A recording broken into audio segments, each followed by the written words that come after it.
प्रिय छात्रों, हिंदी के इस शिक्षण सत्र में आपका हार्दिक स्वागत है। आज हम साखी शीर्षक कविता के अंतर्गत छंद संख्या 9 से 12 तक का अध्ययन करेंगे। इनमें कवि ने ईश्वर प्राप्ति के मार्ग में आने वाली कठिनाइयों, जीवात्मा के विरह तथा आत्मा परमात्मा के संबंधों पर प्रकाश डाला है। तो आइए छंद संख्या 9 देखें। लंबा मार्ग दूरी घर, बिकट पंथ बहुमार, कहो संतों क्यों पाइए, दुर्लभ हरि दीदार। बिकट शब्द का अर्थ है जिसे पार करना कठिन हो। मार लुटेरे, यहाँ काम, क्रोध, मद, लोभ, मोह और मत्सर ये 6 लुटेरे माने गए हैं। दीदार दर्शन। संत कबीरदास जी कहते हैं कि हे संतजनों, बताइए ईश्वर का दर्शन सरलता से कैसे प्राप्त किया जा सकता है, क्योंकि उन तक पहुंचने का मार्ग बहुत लंबा है, उनका घर बहुत दूर है। वहां पहुंचने का मार्ग बड़ा कंकरीला और पथरीला है। उस पर बहुत से डकैत काम, क्रोध, मद, लोभ, मोह, मत्सर आदि मिलते हैं। भला ऐसे दुर्लभ ईश्वर के दर्शन को सरलता से कैसे प्राप्त किया जा सकता है। 10वां देखें। यह तन जालों मस करों, लिखों राम का नाव, लेखण करूं करंक की, लिख लिख राम पठाऊं। कठिन शब्द देखें। मस माने स्याही, लेखण लेखनी या कलम, करंक हड्डी।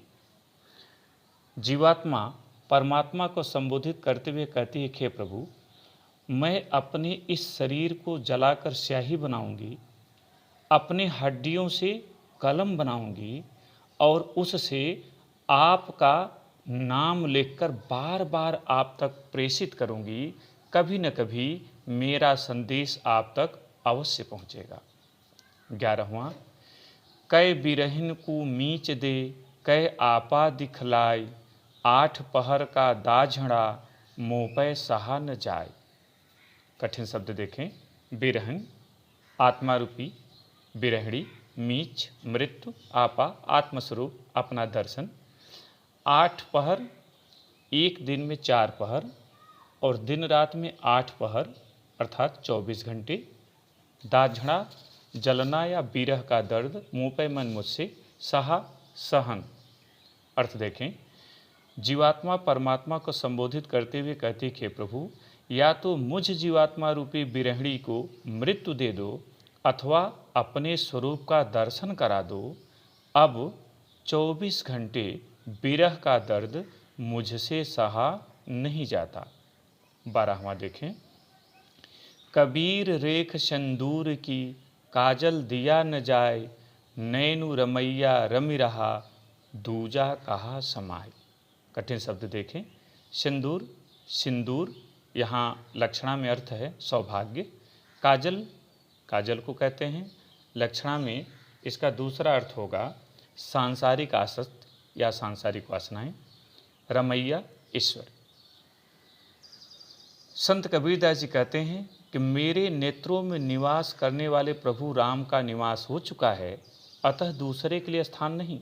जैसे सौभाग्यवती स्त्रियां अपने मस्तक पर सिंदूर की रेखा लगा लेती हैं तो उस पर काजल चढ़ाया नहीं जा सकता, उसी प्रकार ईश्वर के सच्चे साधक, सच्चे भक्त के नेत्रों में प्रभु राम का निवास हो जाता है तो वहाँ काजल रूपी अन्य सांसारिक वासनाओं का कोई स्थान नहीं होता। 9वें और 10वें छंद के लिए पद्यांश पर आधारित प्रश्न देखें।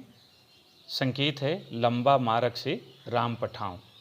पहला प्रश्न, उपर्युक्त पद्यांश का संदर्भ लिखिए। दूसरा प्रश्न, रेखांकित अंश की व्याख्या कीजिए और रेखांकित अंश है लंबा मार्ग दूरी घर, बिकट पंथ बहुमार। तीसरा प्रश्न, किसका मार्ग न केवल लंबा वरन कठिन भी है। चौथा प्रश्न, जीवात्मा किसे अपना संदेश प्रेषित करने के लिए व्याकुल है। पांचवा प्रश्न, लेखन करूं करंक की में कौन सा अलंकार है। छंद संख्या 11 और 12 संकेत कै बिरहन से दूजा कहाँ समाय तक, इसके लिए प्रश्न देखें। पहला प्रश्न, उपर्युक्त पद्यांश का संदर्भ लिखिए।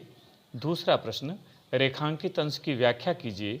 रेखांकित अंश है नैनु रमैया रमि रहा दूजा कहाँ समाए। तीसरा प्रश्न, उपर्युक्त छंद में बिरहिणी कौन है और वह क्या चाहती है। चौथा प्रश्न, आठ पहर का दाझड़ा का आशय स्पष्ट कीजिए। पांचवा और अंतिम प्रश्न, सिंदूर और काजल किसके प्रतीक हैं।